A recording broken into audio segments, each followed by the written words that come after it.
إن الحمد لله نحمده ونستعينه ونستغفره ونعوذ بالله من شرور أنفسنا ومن سيئات أعمالنا من يهده الله فلا مضل له ومن يضلل فلا هادي له وأشهد أن لا إله إلا الله وحده لا شريك له وأشهد أن محمدا عبده ورسوله أما بعد فإن أصدق الحديث كتاب الله وخير الهدي هدي محمد صلى الله عليه وسلم وشر الأمور محدثاتها وكل محدثة بدعة وكل بدعة ضلالة وكل ضلالة في النار. حياكم الله. Aujourd'hui,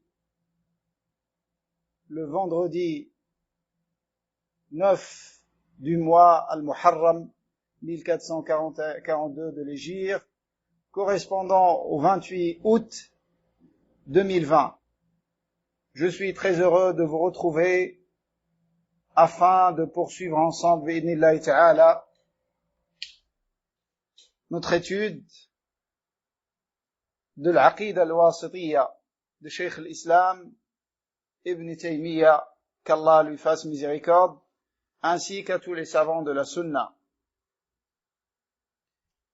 Nous avons parlé dans le cours précédent du pardon d'Allah subhanahu wa ta'ala et nous avons vu les versets que Cheikh l'Islam a cités par rapport au pardon d'Allah subhanahu wa ta'ala. Et il a cité ensuite des versets dans lesquels il a parlé de l'attribut de l'Izza d'Allah subhanahu wa ta'ala. La parole d'Allah subhanahu wa ta'ala, وَلِلَّهِ الْعِزَّةُ وَلِرَسُولِهِ وَلِلْمُؤْمِنِينَ. Et la parole d'Allah subhanahu wa ta'ala également, ou plutôt cette parole déjà dans son sens approximatif, وَلِلَّهِ الْعِزَّةُ وَلِرَسُولِهِ وَلِلْمُؤْمِنِينَ. C'est à Allah qu'appartient la puissance. L'Izza, nous la traduisons par puissance, et nous allons voir que l'Izza tourne autour de trois sens, qui sont tous les trois valables pour Allah subhanahu wa ta'ala. C'est à Allah qu'appartient la puissance, ainsi qu'à son messager et aux croyants. Et Allah azza wa jalla nous a relaté la parole de Iblis, comme dans Sourate Sad. Il a dit فَبِعِزَّتِكَ لَأُغْوِيَنَّهُمْ أَجْمَعِينَ. Par ta puissance, il a juré par l'Izza d'Allah subhanahu wa ta'ala. Il a dit par ta puissance, je les égarerai assurément tous. Donc, l'Izza, que vous trouvez souvent traduite par la puissance, en réalité, cet attribut d'Allah subhanahu wa ta'ala renferme trois sens. Le premier, c'est celui avec lequel il est le plus souvent traduit, c'est la puissance et la force. Et le deuxième, c'est l'invincibilité. Quand on dit Allah est Aziz, son nom Al-Aziz, c'est-à-dire qu'il est invincible. Et le troisième, c'est la domination. Il domine toute sa création, subhanahu wa ta'ala. Donc, ces trois sens sont valables pour Allah subhanahu wa ta'ala. Et ça revient à l'origine du mot Aziz. Ensuite, il a rapporté le verset dans lequel Allah azza wa jalla dit Tabarak asmu rabbika dhil jalali wal ikram. Béni soit le nom de ton Seigneur, plein de gloire et de noblesse. Béni soit le nom de ton Seigneur, plein de gloire et de noblesse, subhanahu wa ta'ala. Dans ce verset, il y a un autre attribut d'Allah azza wa jal qui est Tabarak. Quand on dit Tabarak, est-ce qu'il faut savoir par rapport à Tabarak, Tabaraka, ça c'est un attribut d'Allah qui signifie que Allah subhanahu wa ta'ala c'est de lui que provient toute bénédiction. C'est lui qui donne la bénédiction. Et c'est lui qui met sa bénédiction dans ce qu'il veut de ses créatures, subhanahu wa ta'ala. Donc ça, c'est très important de le comprendre.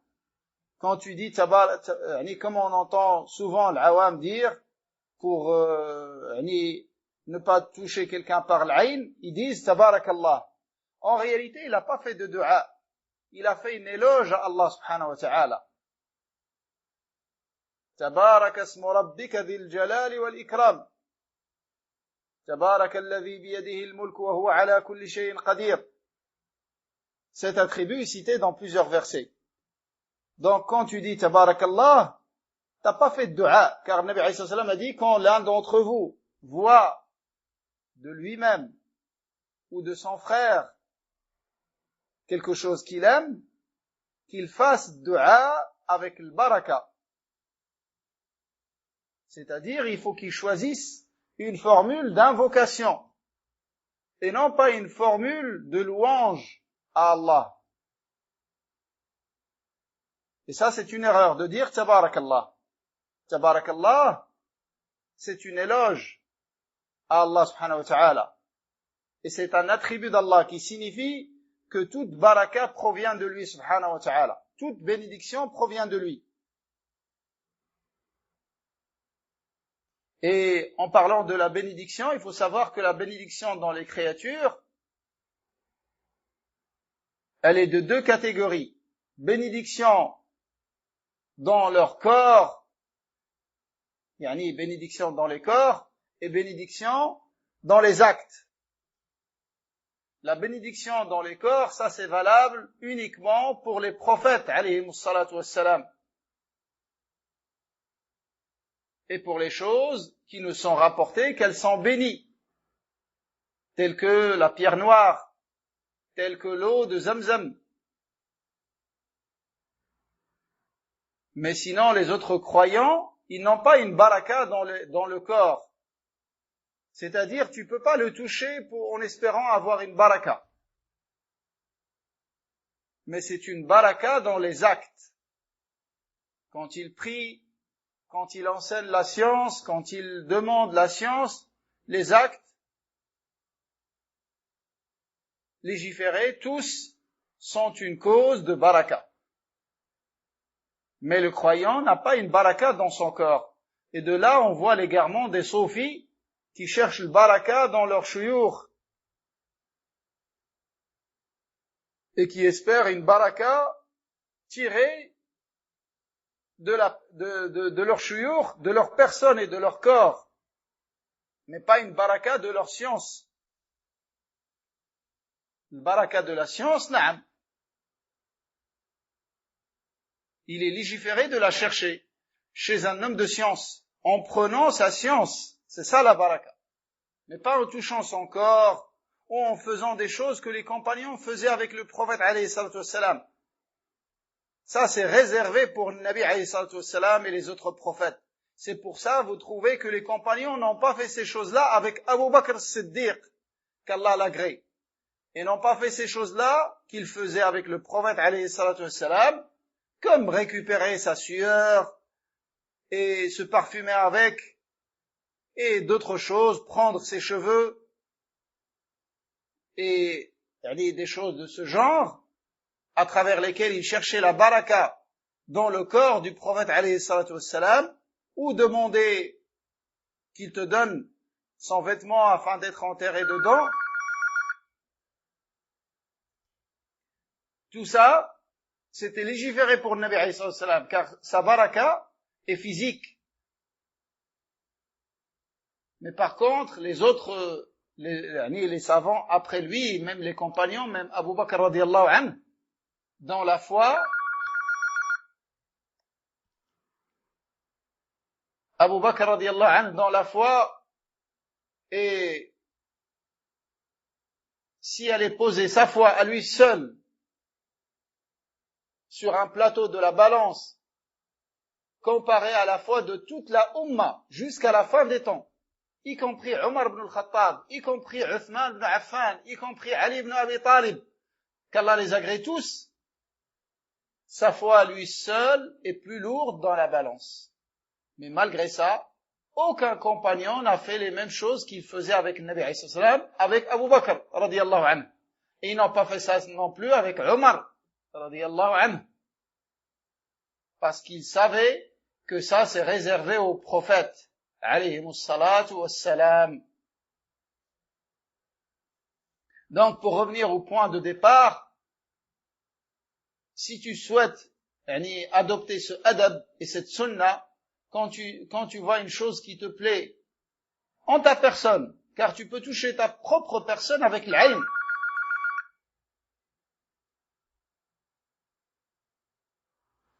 Tu peux toucher ta propre personne avec l'ayn. Et tu peux toucher tes enfants avec l'ayn. Et tu peux toucher ton frère avec l'ayn. Si tu vois une chose qui te plaît, et tu n'utilises pas l'adab que le Nabi alayhi salam nous a enseigné, qui est de faire dua avec le baraka, en choisissant une formule qui donne ce sens. Tu peux dire Allahumma barik. Par exemple, tu peux dire Allahumma barik. Ça, c'est une invocation. Mais quand tu dis tabarakallah, ça, c'est pas une invocation. C'est une éloge à Allah subhanahu wa ta'ala. En l'occurrence, ça ne repousse pas le mauvais œil. Et toucher quelqu'un avec le mauvais œil, c'est pas parce que tu es mal intentionné ou tu veux son mal. Car l'ayn est de deux catégories. Aynun hasida ou aynun mu'jaba. Il y a l'ayn d'une créature maléfique qui veut ton mal et qui déteste voir sur toi les bienfaits d'Allah. Ça, c'est une ayn. Mais il y a aussi l'ayn de quelqu'un qui voit sur toi quelque chose qu'il aime, même s'il veut pas ton mal. Et ça, c'est arrivé entre les compagnons, radiyallahu anhum. Sa'd ibn Hanif, radiyallahu anhu, a été touché par l'ayn, par un autre compagnon, radiyallahu anhu. Et pourtant, il voulait pas son mal. Mais il a vu la beauté, sa peau, et qui était très blanche. Il avait la peau, et comme il a dit, la peau comme une femme qui sort pas de sa maison. Et ça, c'était pas courant chez les hommes. Les hommes qui vivaient dans le désert, avec le soleil, avec le travail dur à l'extérieur, ils n'avaient pas ce genre de peau de manière générale, même si à la naissance il était comme ça. Il l'a vu en train de se laver, il a dit ça, et il a été complètement paralysé. Il a été complètement paralysé, radiyallahu anhu. Et après, ils l'ont ramené, quand ils l'ont dit au prophète, alayhi salam, il leur a dit, est-ce que vous accusez quelqu'un qui l'a touché avec l'ayn? Ils ont dit un tel, et il lui a ordonné de se laver et de lui donner l'eau avec laquelle il s'est lavé, afin d'en boire et de laver son corps avec. Et il a été guéri instantanément. Subhanallah, l'ayn, comment tu la reconnais? Il y a une chose qui distingue l'ayn dans les symptômes, c'est comme une maladie. C'est pour ça la plupart des gens de cette communauté meurent avec l'ayn, comme a dit le Nabi alayhi salam. Elle fait rentrer l'homme dans sa tombe et le chameau dans le récipient.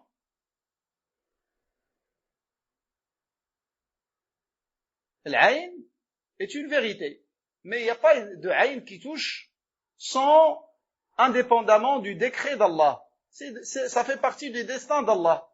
Donc c'est une cause. Pour se préserver de l'ayn, faut faire les invocations du matin, du soir, être assidu aux adorations et invoquer Allah pour qu'il te préserve, sans tomber dans le waswas. Cet aspect maladif où la personne accuse toute chose, ça empêche la personne de vivre. L'ayn est une réalité, mais il n'y a rien qui sort du destin d'Allah. Si Allah a décrété qu'une chose te touchera, elle te touchera, même si tu fais toutes les causes.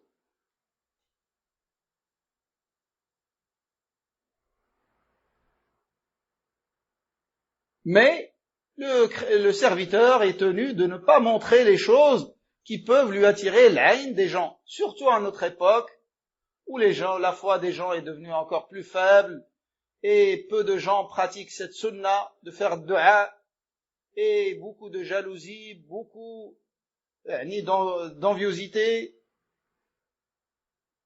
Faut pas faire des choses pour soi-même, ni pour ses enfants, et montrer des choses qui vont attirer l'aïn pour eux.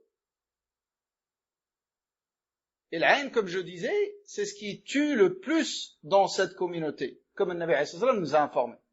Vous imaginez, quelqu'un, il peut avoir un diabète, alors que là-bas, à l'origine, c'est une aïn.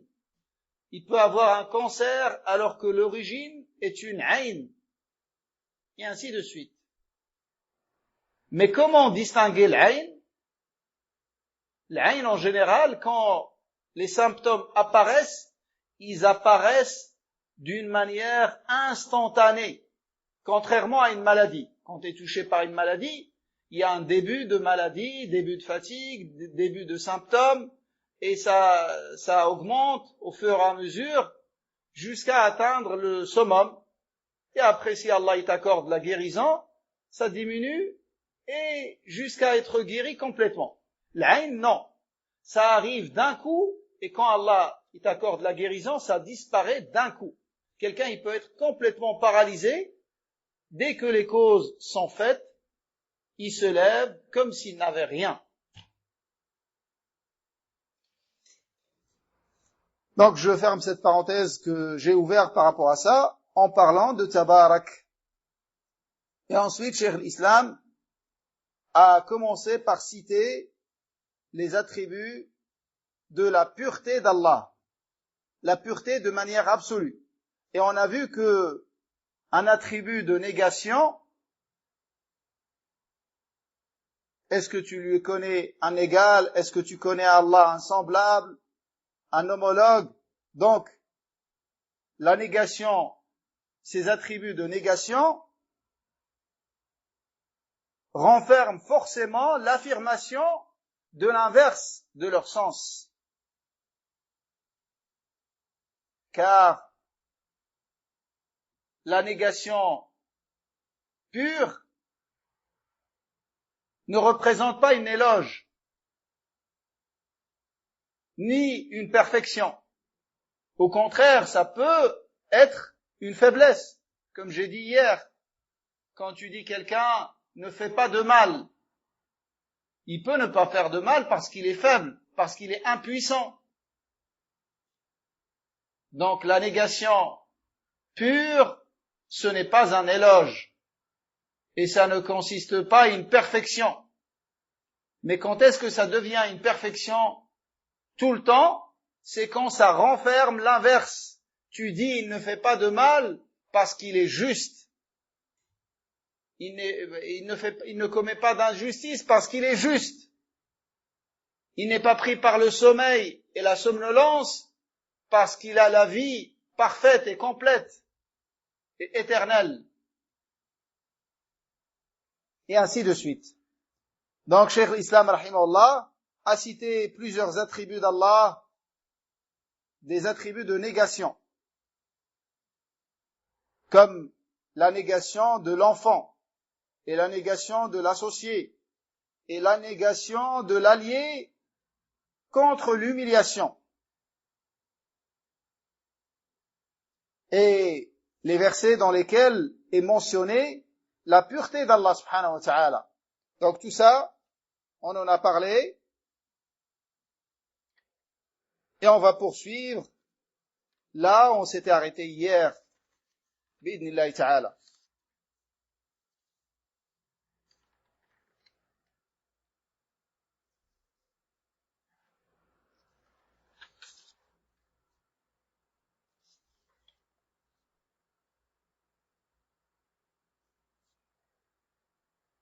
Donc, on s'était arrêté sur le verset dans lequel Allah Azza wa Jalla dit قل إنما حرم ربي الفواحش قل إنما حرم ربي الفواحش ما ظهر منها وما بطن والإثم والبغي بغير الحق وأن تشركوا بالله ما لم ينزل به سلطانا وأن تقولوا على الله ما لا تعلمون.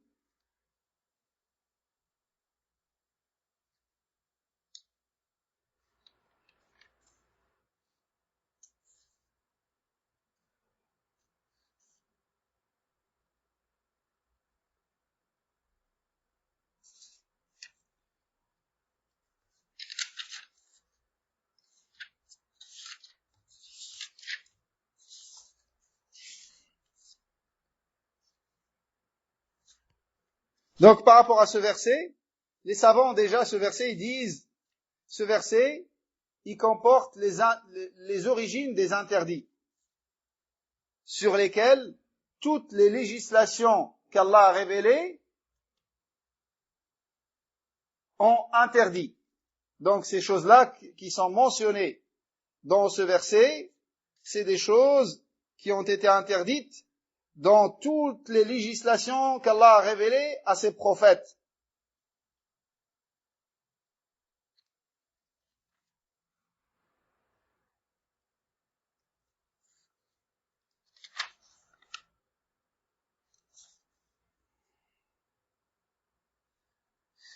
Le sens approximatif de ce verset dit « Mon Seigneur n'a interdit que les turpitudes, tant apparentes que cachées, de même que les péchés, de même que le péché, l'agression sans droit, d'associer à Allah ce sur quoi il n'a fait descendre aucun argument, et de dire sur Allah ce que vous ne savez pas. Et de dire sur Allah ce que vous ne savez pas. »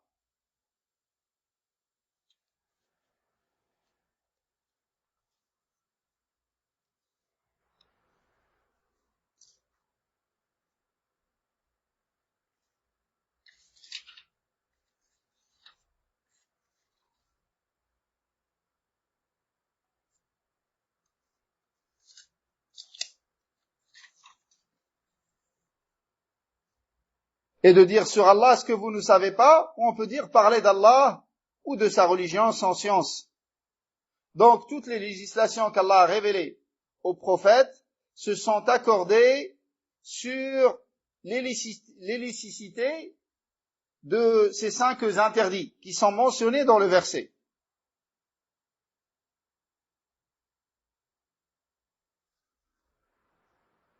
Donc Allah Azza wa Jalla a dit dans le sens approximatif, dit mon Seigneur n'a interdit que les turpitudes. Ça c'est le premier interdit.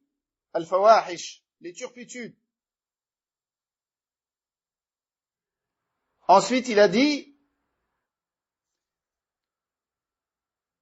tant apparentes que cachées. Les turpitudes apparentes comme les turpitudes cachées. De même que le péché.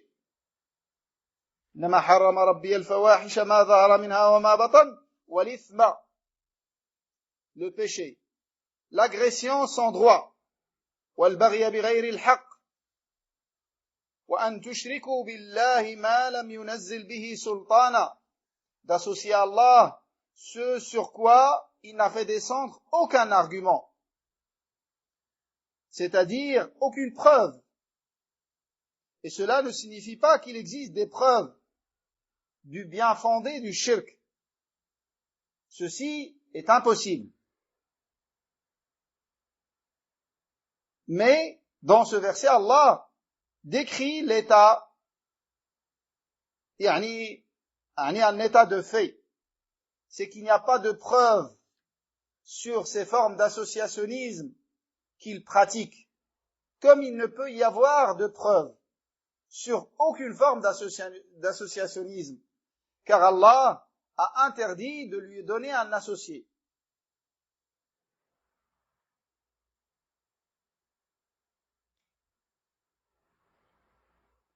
Ensuite, Allah Azza wa Jalla dit وأن تقولوا على الله ما لا تعلمون, et de dire sur Allah ce que vous ne savez pas. Et ça, remarquez que ça a été placé en dernier lieu, car ces péchés sont classés, comme dit l'imam Ibn al-Qayyim, du moins grave au plus grave. Et vous constatez que parler d'Allah sans science, c'est-à-dire d'Allah ou de sa religion, ça consiste à un péché plus grave que l'associationnisme. Et l'explication, c'est que ceux qui parlent d'Allah sans science, yani fait partie de parler d'Allah sans science, de lui donner des associés. Donc ça comporte le shirk et plus. Et pour attirer notre attention sur la gravité de parler de la religion d'Allah sans science. Tu as une science, tu parles. Tu n'as pas de science, tu dis je ne sais pas. Et tu dois pas éprouver une gêne à dire que tu ne sais pas. Ça a été dit par les anges d'Allah. قالوا سبحانك لا علم لنا إلا ما علمتنا إنك أنت العليم الحكيم. Ils ont dit, pureté à toi Allah. Nous n'avons pas de science, excepté ce que tu nous as enseigné. Ça, c'est les anges. C'est pour ça que quand ils ont dit à l'imam Sha'bi, certains de ses élèves, ils lui ont dit, nous avons honte, tellement tu dis je ne sais pas. T'es un imam, un grand savant, vous savez qui est Sha'bi, Amir ibn Sharahil, un grand imam dans la science du hadith, appelé Amirul Mu'minin.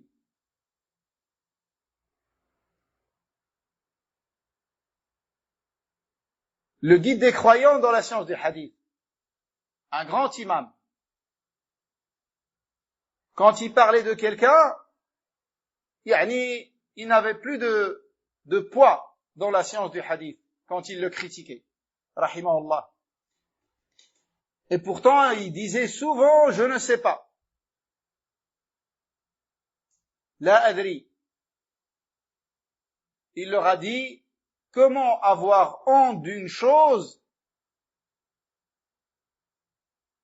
que les anges n'ont pas eu honte de la dire. Ils ont dit, subhanaka la ilma lana illa ma 'allamtana. Et également l'imam Malik, il disait souvent, je ne sais pas. Un de ses élèves, Abdullah ibn Wahb, a dit, si je voulais, j'aurais pu remplir mes feuilles sur lesquelles j'écris la science que je prends de l'imam Malik, j'aurais pu les remplir avec je ne sais pas, tellement il le dit. Et à notre époque, vous avez certainement entendu Cheikh Ibn Baz, rahimahullah, combien il dit je ne sais pas. Il est interrogé sur des questions, il dit je ne sais pas, t'interroges, un ami, il répond. Peut-être.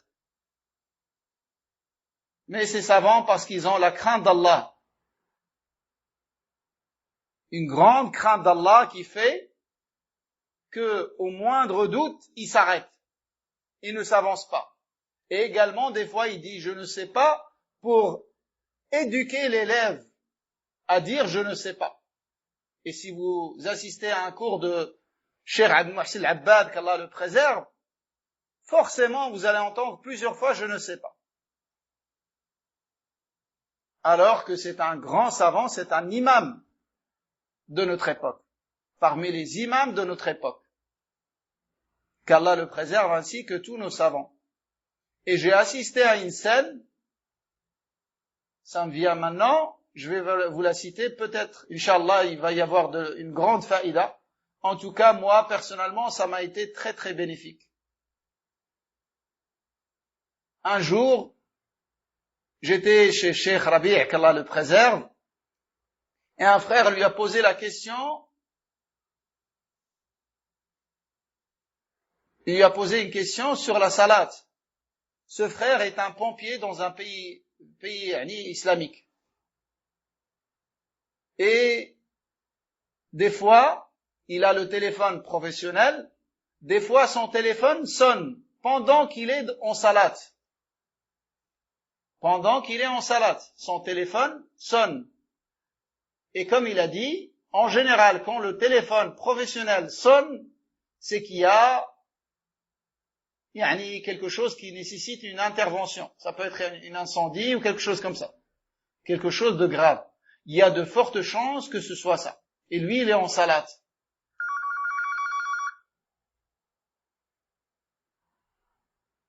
Donc, il a posé la question à notre cheikh, notre imam, Rabi' ibn Hadi al-Madkhali, qu'Allah le préserve. Est-ce qu'il peut interrompre sa salat? Et sa salat, notez bien que c'est une salat obligatoire. Est-ce qu'il peut interrompre sa salat pour répondre au téléphone et intervenir s'il y a besoin? Cheikh lui a dit, est-ce qu'il y a quelqu'un d'autre avec toi? C'est-à-dire quelqu'un d'autre, il vient, il prend le téléphone, il répond. Comme ça, tu sors pas de la salat. Parce que sortir de la salat obligatoire, c'est quelque chose d'immense. Il lui a dit non. Et même s'il y a quelqu'un, alors on sera tous en salat. Salat obligatoire. On prie en groupe. Cheikh Hamdallah a réfléchi longuement et après il lui a dit je ne sais pas. Il lui a dit je ne sais pas. Interroge quelqu'un d'autre. Je ne sais pas. Ça vous montre, ces savants, la crainte d'Allah qu'ils ont. Et ils ne s'avancent pas, car si tu lui dis, tu lui donnes une réponse, et tu lui trouves une solution, alhamdulillah, pour lui, il a fait le nécessaire. Il a interrogé quelqu'un digne de confiance, il a eu la réponse, il l'a mise en pratique. Mais après, toi, tu vas rendre des comptes auprès d'Allah. C'est pour ça l'imam Malik, il disait, ne réponds à personne jusqu'à t'imaginer entre le paradis et le feu de l'enfer et savoir comment tu vas répondre à Allah quand il te dira pourquoi tu as répondu comme ça. Et ton argument avec toi.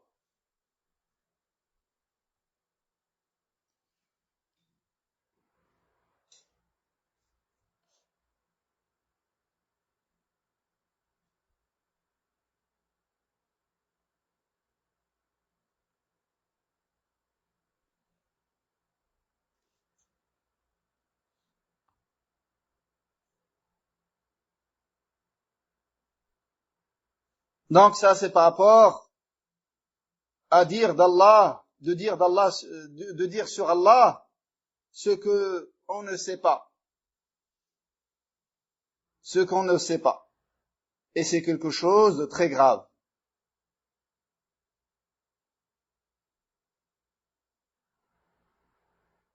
Donc, dans ce verset qui a été cité, Cheikh l'Islam, il l'a pas cité pour les cinq interdits, bien évidemment. Il l'a cité par rapport au sujet abordé. Le sujet des noms et des attributs. Car ce verset, il constitue également, en plus de ce qui a été cité, une condamnation des anthropomorphistes. Quand Allah dit d'associer à Allah ce sur quoi il n'a fait descendre aucun argument. Car en effet, ceux qui donnent à Allah des semblables de ses créatures, ils ont donné des associés à Allah, justement en établissant cette ressemblance entre lui et ses créatures.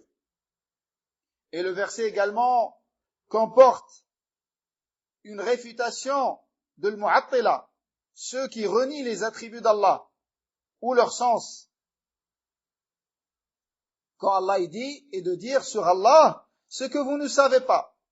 Car al-Mu'attila, ceux qui renient les attributs d'Allah, parlent sur Allah sans science, lorsqu'ils renient ses attributs, tout en sachant qu'Allah il s'est attribué ses attributs, et eux, ils les renient. C'est pour ça, Cheikh l'Islam a mentionné ce verset ici.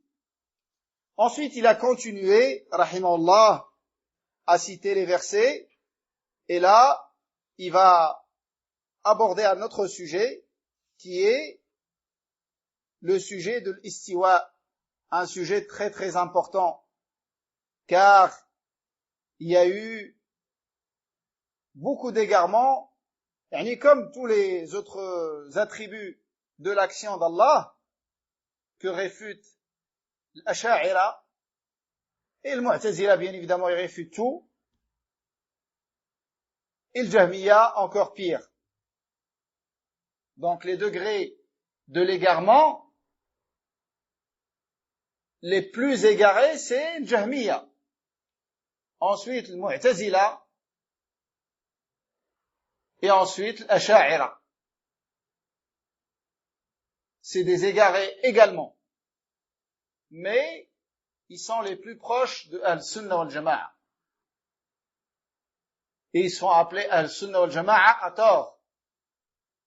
Et certains disent que Al-Sunnah wal-Jama'a sont deux catégories. Ceux qui suivent Salaf et ceux qui sont le mutakallimin, l'Asha'ira et le Maturidiyya. Et ça c'est faux. Al-Haqq est unique. Et Al-Sunnah, ce sont ceux qui se conforment à la méthodologie, la compréhension de Salaf uniquement. Donc, rahimahullah, il a cité les 7 versets dans le Coran par rapport à l'istiwa, et ensuite, il cite les versets par rapport à l'élévation d'Allah. Car les deux sujets sont proches l'un de l'autre. Ils sont très proches l'un de l'autre. Donc, on commence par l'istiwa. Il a dit, وَقَوْلِهِ الرَّحْمَنُ عَلَى الْعَرْشِ اسْتَوَى.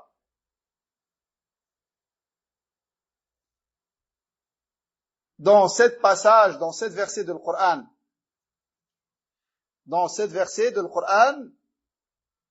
l'établissement d'Allah subhanahu wa ta'ala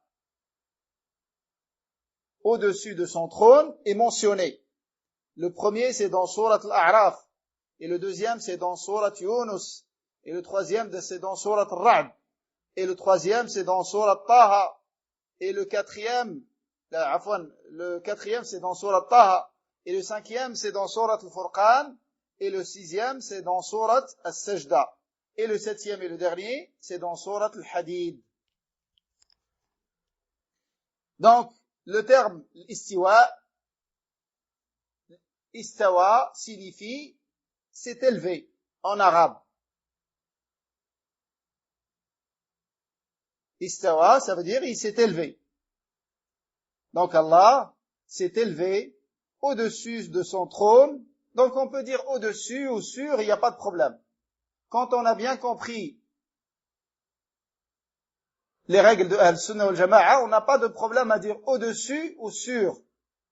Parce qu'il y a certains, quand ils disent sur, ils pensent qu'il peut y avoir la notion du contact. Et ça, c'est pas vrai.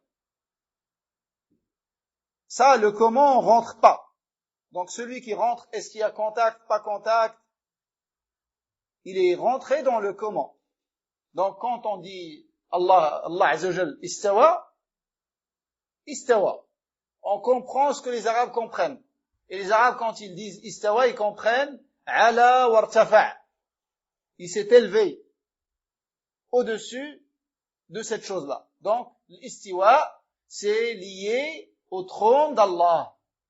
Donc, c'est une élévation particulière. Et c'est un attribut d'action d'Allah subhanahu wa ta'ala. Contrairement à l'ulu. L'ulu, c'est un attribut de l'essence d'Allah.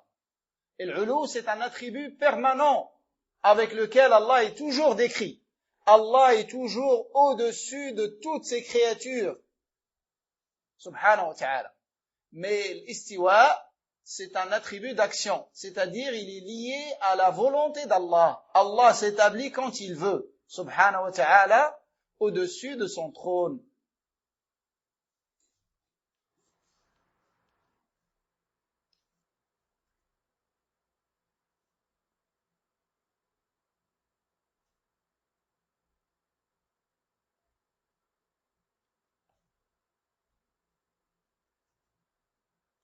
Donc, l'istiwa est cité dans les 7 versets qu'on a vus. Le livre d'Allah, dans la sunna de son prophète, c'est un consensus de nos pieux prédécesseurs sur l'affirmation de cet attribut, comme il convient à la grandeur et la majesté d'Allah subhanahu wa ta'ala, et les imams de Salaf sont tous unanimement d'accord sur l'affirmation de cet attribut, et également, les croyants des premiers jusqu'aux derniers.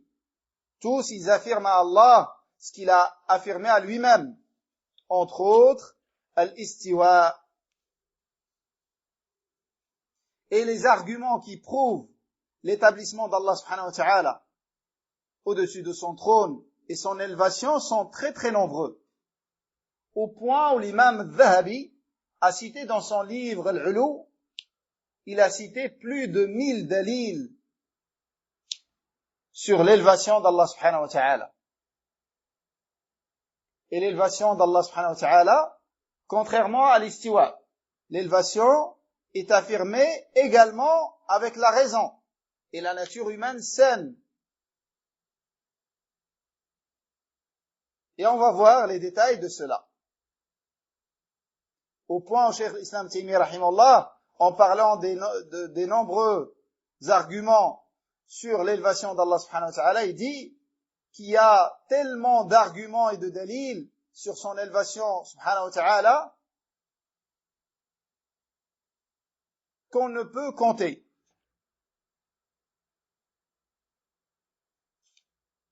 Et l'istiwa, l'attribut de l'établissement, c'est un attribut qu'on appelle sifatu min as-sifati sam'iyya.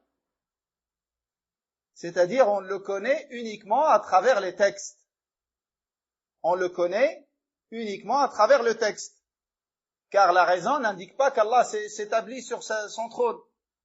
Il peut le faire, il peut ne pas le faire. Contrairement à l'élévation. L'élévation, c'est prouvé avec les textes, le livre d'Allah, la sunna de son prophète, le consensus de la umma, de la communauté, et également la raison.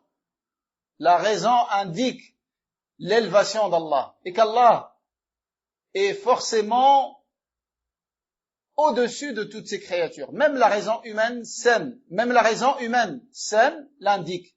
Et également al-fitra, ce qu'on appelle al-fitra. Al-fitra, on peut dire la nature humaine saine, ou la prédisposition humaine. Également, le fitra indique l'élévation d'Allah subhanahu wa ta'ala. Et ce qui a été rapporté de Salaf au sujet de l'istiwa, l'établissement d'Allah subhanahu wa ta'ala au-dessus de son trône, tourne autour de 4 sens qui ont été cités par l'imam Ibn al-Qayyim dans sa Nouniyya. Il a dit وَلَهُمْ عِبَارَاتٌ عَلَيْهِ أَرْبَعُ قَدْ حُصِّلَتْ لِلْفَارِسِ الطَّعَّانِ وَهِيَ اسْتَقَرَّ وَقَدْ عَلَى وَكَذَلِكَ ارْتَفَعَ الَّذِي مَا فِيهِ مِنْ نُكْرَانِ وَكَذَاكَ قَدْ صَعِدَ الَّذِي هُوَ رَابِعٌ إلى آخر ما قال. Donc, l'essence de l'istiwa, comment l'istiwa a été expliqué par les salafs, il a été rapporté d'eux, d'une manière authentique, 4 expressions et 4 explications de l'istiwa. Toutes tournent autour de l'élévation. Istaqarra, c'est établi. Ala, c'est élevé. Irtafa'a, c'est élevé.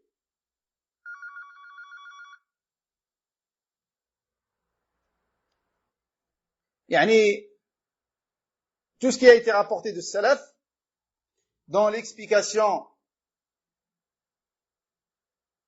de l'istiwa,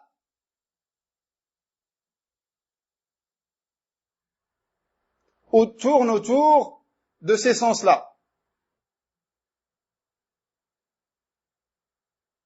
Ces 4 sens que l'imam Ibn al-Qayyim a regroupés dans sa Nouniyya.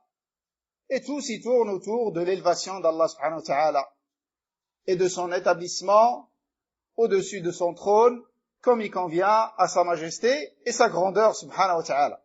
Donc la différence entre l'istiwa et l'ulu,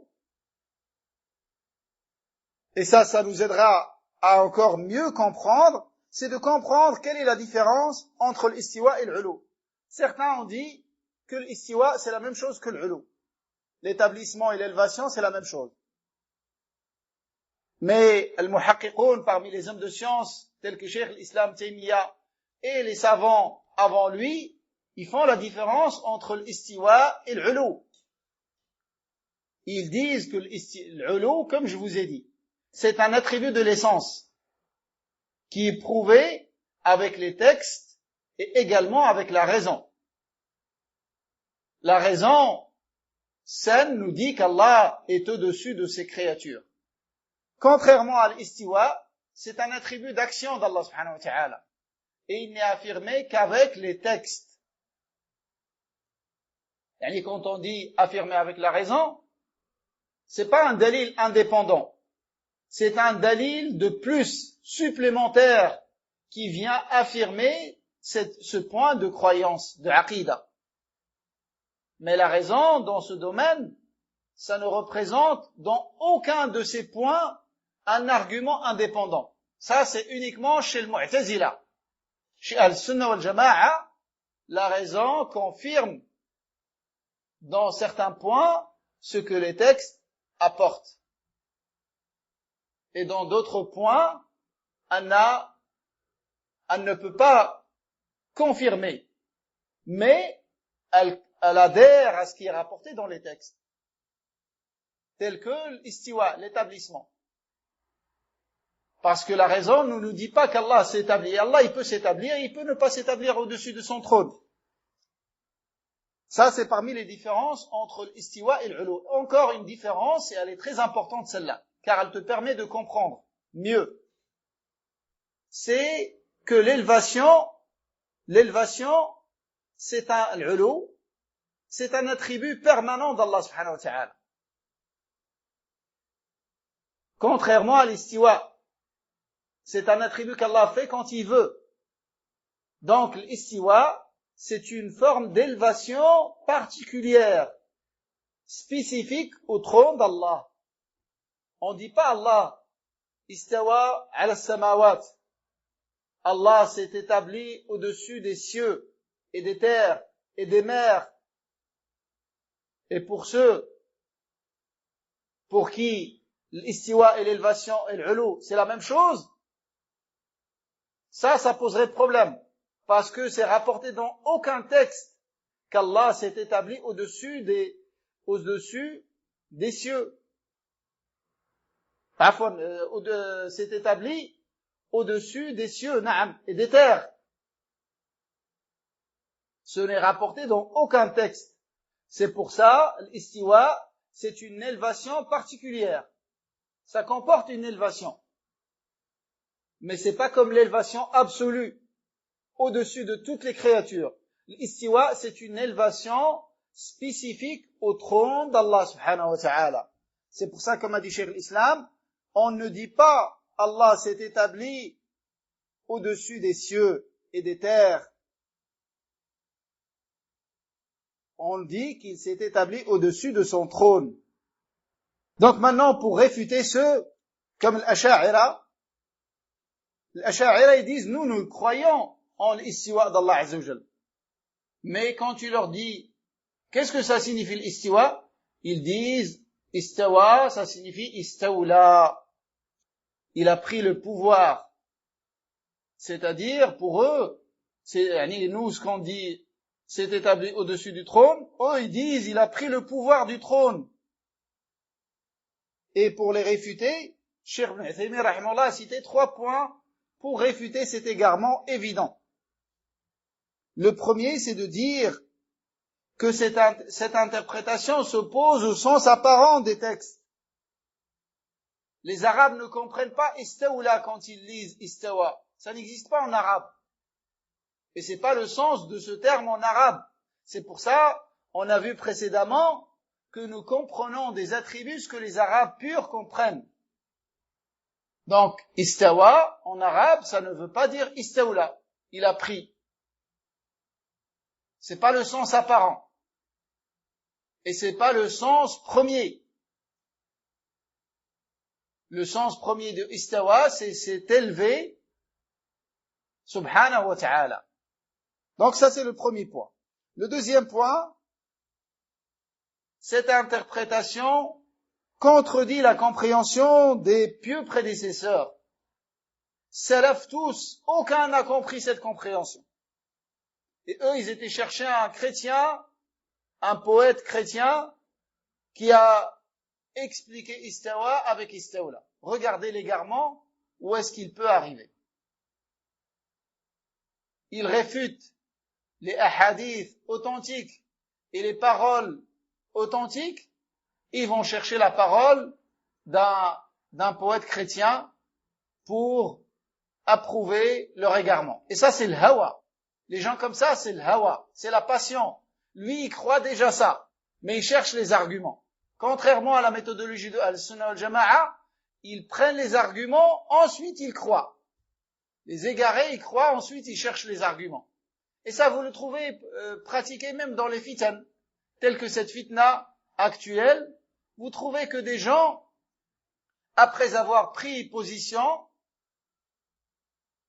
ils commencent à chercher les arguments pour se réconforter dans leur position. Et ça, c'est le hawa. Al-Sunnah wal-Jama'a, ils regardent le dalil d'abord, ensuite ils croient. Et non pas l'inverse. Et le troisième point, c'est de dire que cette interprétation a des implications sans fondement, comme a dit rahimahullah Cheikh Ibn Uthaymin. Il y a des implications sans fondement, telles que le fait de dire que Allah Azza wa Jal, il a créé le trône et ensuite il a pris pouvoir du trône. Pourquoi le trône, il était sous le pouvoir d'une autre divinité? Pour qu'Allah Azza wa Jal prenne pouvoir du trône? Ça, c'est faux. Allah a toujours eu pouvoir sur toutes ses créatures, y compris le trône. Et puis, nous disons que le pouvoir d'Allah n'est pas spécifique au trône. Pourquoi le spécifier? Le pouvoir d'Allah est sur toutes ses créatures et n'est pas spécifique au trône. Et en plus, les Arabes ne comprennent pas ce sens-là de istawa. Mais ce qui est important ici, ce qui est intéressant, c'est de comprendre pourquoi ces gens, ils enfuient le sens apparent. Parce que comme les savants disent, toute personne qui renie les attributs d'Allah, c'est une personne qui compare Allah à ses créatures.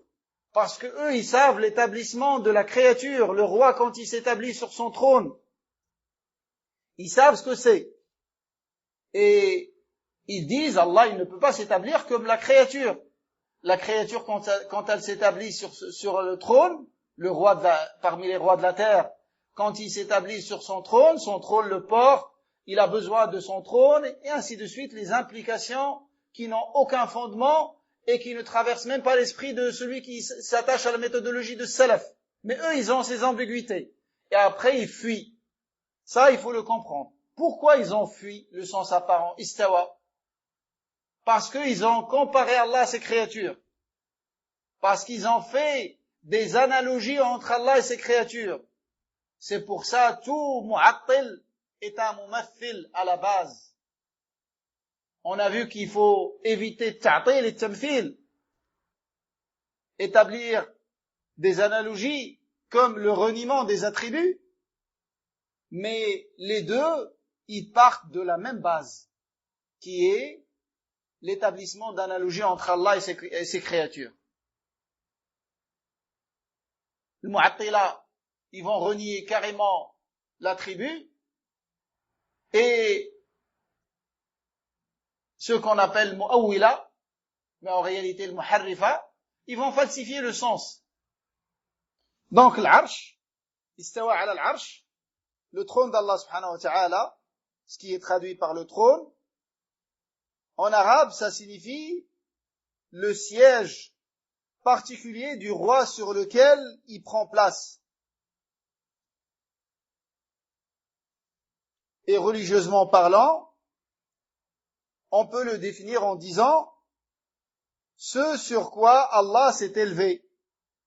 Ce sur quoi Allah s'est élevé. Le siège de la royauté.